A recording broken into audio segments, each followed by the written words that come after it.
Hi friends, welcome back to my channel. ఇవాళ 7వ తరగతి తెలుగు పాఠ్య పుస్తకంలోని 7వ లెసన్ వచ్చేసి కప్ప తల్లి పెళ్ళి అనే పాఠంలోని ఇంపార్టెంట్ బిట్స్ అయితే ఇవాళ మనం చూసేద్దాం. వచ్చేయండి. ఈ వీడియోని ఎక్కడ స్కిప్ చేయకుండా పూర్తి వీడియోని అయితే చూసేయండి. కప్ప తల్లి పెళ్ళి అనే పాఠాన్ని రచించిన వారు చావలి బంగారమ్మ. కప్ప తల్లి పెళ్ళి అనే పాఠ్య భాగంని ఏ ప్రక్రియలోని రచించడం జరిగినది? గేయ ప్రక్రియ. కప్పతల్లి పెళ్ళి అనే పాట భాగ్యం యొక్క ఇతివృత్తం ఏమిటి? ఆచార సాంప్రదాయాలు. కప్పతల్లి పెళ్ళి అనే పాఠ్యభాగం రచించిన వారు చావలి బంగారమ్మ. ఈ క్రింది ఇచ్చిన పదాల అర్థాలకు సంబంధించి సరికాని జత.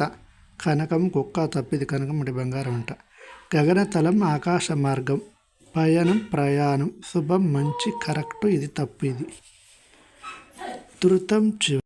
ధృతం చివర కలిగిన పదమును ఏమంటారు? ధృత ప్రకృతికం. పదాలను విడతీసినప్పుడు పూర్వపదంగా ఆ ఈ ఏ అని సర్వనామాలను ఏమంటారు? త్రికము.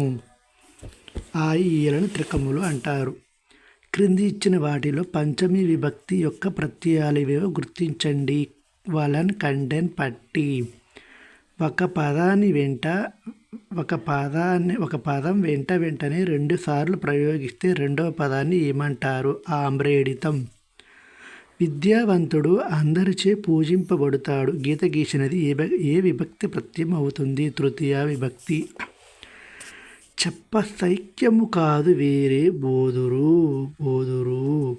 కప్పల మేళములు రారే. ఇందులో సైక్యము అనగా అర్థం ఏమిటి? సాధ్యము. కప్పతల్లి పెళ్ళి నేడు చూడరే. కావిళ్ళ నీళ్ళో పించినాడు అనే గేమ్ను రచించినది చావలి బంగారమ్మ. కప్పతల్లి పెళ్ళి అని పాఠమును రచించిన చావలి బంగారమ్మ ఎక్కడ జన్మించారు? తూర్పుగోదావరి, కొత్తపేట. క్రింది ఇచ్చిన వాక్యాలలో సరికాని వాక్యమును గుర్తించండి. 2 సరైనవి. నకారానికి ధృతం అని పేరు. సామాన్యంగా ధృతం అంటే ను అనే 4 రూపాలతో కనిపిస్తుంది. బాగా గుర్తుపెట్టుకోండి. ధృతం అంటే ను అనే 4 రూపాలతో కనిపిస్తుంది. క్రింది ఇచ్చిన వాక్యాలలో సరైన వాక్యమును గుర్తించండి. ఈ 2 సరికావు. నెక్స్ట్, ముద్దు కృష్ణ గారు రాసిన ఏ రచన ద్వారా చావలి బంగారమ్మ కవితలు వెలుగులోకి వచ్చాయి? వైతాళికులు. కప్పతల్లి పెళ్ళి పాఠాన్ని రచించిన చావలి బంగారమ్మ గారి జీవిత కాలము ఎంత? 1897 నుండి 1970 వరకు. గగనతలము నుంచి నేడు వీవెనలు చెట్లచే వేయించినాడు అనే గేయ పంక్తిలో వీవెనలు అనే పదానికి అర్థం ఏమిటి? విసనకర్రలు. వీవెనలు అనగా విసనకర్రలు. క్రింది ఇచ్చిన పద్యం ఆధారంగా ప్రశ్నలకు జవాబులు రాయండి. మామిడి చెట్టు వేసవిలో ఎందుకు పూత పూస్తుంది? కాయడానికి. బాలుడు పశువుల వెంట ఎందుకు పోతాడు? పశువులు కాయడానికి. పై పద్యం ఆధారంగా రాజు సేనను ఎందుకు పెంచాడు? కాపాడడానికి, కాయడానికి, రక్షణ కోసం. క్రింది ఇచ్చిన పదాలలో త్రికములు లేని పదము ఏదో గుర్తించండి. అచ్చోటు ఏమేమి.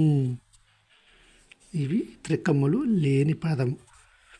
ఈ క్రింది ఇచ్చిన పదాలలో ఆమ్రేడితము కాని పదం గుర్తించండి. అక్కడక్కడ, అప్పుడప్పుడు కరెక్ట్. ఏమేమి చెట్టు చివర కరెక్ట్. నట్ట నడుమ పట్ట పగలింది కరెక్టే. కప్పమ్మ గడప తొక్కినది శుభమన్న. సూచనలు చెప్పినది. కప్పలిగిరే వానలమ్మ పొలములో. కనకాలే పండుతాయమ్మనే గేమ్ను రచించింది చావలి బంగారమ్మ. ఈ క్రింది ఇచ్చిన వాక్యాలలో చావలి బంగారమ్మ గారికి సంబంధించి సరికాని వాక్యమును గుర్తించండి. సరికాని వాక్యాలు ఈ 2. సి సరికావు. బంగారమ్మ కవితలు తెలుగు కవిత్వంలో కొత్త ఒరవడిని, సరికొత్త భావ వ్యక్తీకరణను తీసుకొచ్చావి. ఇది కరెక్ట్ అనమాట. ఏసి తప్పు, బి కరెక్ట్. ఈ 2 తప్పు.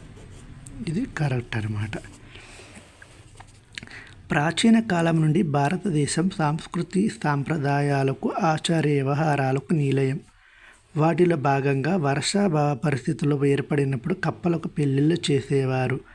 అలా చేయడం వలన వర్ణదేవుడు కరుణించి వర్షాలు కురిపిస్తాడనే నమ్మకాన్ని కలిగి ఉండేవారని చెప్పడం ఉద్దేశముగా గల పాఠమును గుర్తించండి. కప్పతల్లి పెళ్ళి. క్రింది ఇచ్చిన ప్రకృతి వికృతులను జతపరచండి. ప్రయాణం, పయనం,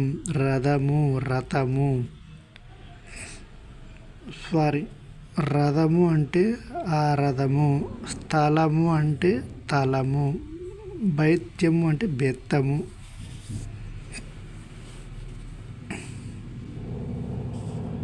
క్రింది ఇచ్చిన పర్యాయ పదాల జతలలో సరికాని జతను గుర్తించండి. కప్ప, మండూకము, బేకము కరెక్ట్. వాక్కులు, మాటలు, పలుకులు కరెక్ట్. స్వర్గాదినాథుడు ఇంద్రుడు, దేవేంద్రుడు కరెక్ట్. పరిణయం, పెళ్ళి, మార్పు ఇక్కడ తప్పనమాట. క్రింది పదాలను వ్యతిరేక పదాలతో జతపరచండి. సైక్యం, అసైక్యము, శుభం, అశుభం, నాడు, నేడు, పరవశం, స్వాధీనం, పోవు, వచ్చు ఇవన్నమాట. నెక్స్ట్ వచ్చేసి క్రింది ఇచ్చిన వాక్యాల్లో ధృత ప్రకృతికము లేని వాక్యమును గుర్తించండి. ఆర్య మాయందు దయ చూపుడు. ఇక్కడ ధృత ప్రకృతికం లేదు ఇది. క్రింది ఇచ్చిన వాక్యాలలో త్రికములు లేని వాక్యాన్ని గుర్తించండి. అచ్చట నివాసయోగ్యము కాదు. క్రింది ఇచ్చిన వాక్యాలలో ఆమ్రేడిత పదము లేని వాక్యమును గుర్తించండి. రాష్ట్రంలో అక్కడ వర్షాలు పడుతున్నాయి. క్రింది ఇచ్చిన పద్యమును వరుస క్రమంలో గుర్తించండి. వరుస క్రమంలో అయితే పద్యాన్ని గుర్తించాలి. నెక్స్ట్, ఈ భూగోళాన్ని పర్యావరణాన్ని నాశనం చేయడమే నా కోరిక. విద్యార్థులు నన్ను ఆపగలడా? ప్రయత్నించండి చూద్దామని అన్నది ఎవరు? పాలిదిన్ భూతం. క్రింది ఇచ్చిన సంధి పదం సంధి విభజనకు సంబంధించి సరికాని జతను గుర్తించండి. స్వర్గాదినాథుడు, స్వర్గ ప్లస్ ఆదినాథుడు తప్పిది. పరవశమవును, పరవశము ప్లస్ అవును. శుభమన్న, శుభము ప్లస్ అన్న. రథమెక్కి, రథము ప్లస్ ఎక్కి కరెక్టు తప్పు. క్రింది ఇచ్చిన జతలలో సరికాని జతను గుర్తించండి. సరికాని జత ఇది. విద్యార్థుల జ్ఞానం కొరకు యాత్ర చేశారు. పంచమి విభక్తి తప్పిది. విద్యను ఆర్తించు వానిని విద్యార్థి అంటారు. ద్వితీయ విభక్తి కరెక్ట్. మా పురమునందు జనులు సేవాగుణం కలిగిన వారు. సప్తమి విభక్తి కరెక్ట్. నందునన్ అన్నమాట. నెక్స్ట్, ఓయి మునీశ్వర ఇటు రమ్ము సంబోధన ప్రథమ విభక్తి కరెక్ట్. క్రింది ఇచ్చిన సంధి పదం సంధి పేరుకు సంబంధించి సరికాని జత. రథమెక్కి అత్వ సంధి తప్పు. స్వర్గాదినాథుడు సవర్ణ దీర్ఘ సంధి. పరవశమవును ఉత్వ సంధి. మెరుపులమ్మ ఉత్వ సంధి కరెక్ట్ అనమాట. రెండో తప్పు. చూశారు కదా, ఈ వీడియో ఎలా ఉందో కామెంట్ చేయండి. అలాగే వీడియో నచ్చితే లైక్ చేయండి. ఇలాంటి మరిన్ని వీడియోల కోసం, తెలుగు వీడియోల కోసం మన ఛానల్ని ఇప్పుడే సబ్స్క్రైబ్ చేసుకోండి. కప్పతల్లి పెళ్ళి. మీలో అప్పటి పురాతన కాలంలో వానలు రాకపోతే కప్పలకు పెళ్ళిళ్ళు చేసేవారు. మీరు ఎప్పుడైనా చూసుంటే ఖచ్చితంగా కామెంట్ సెక్షన్లో అయితే తెలియజేయండి.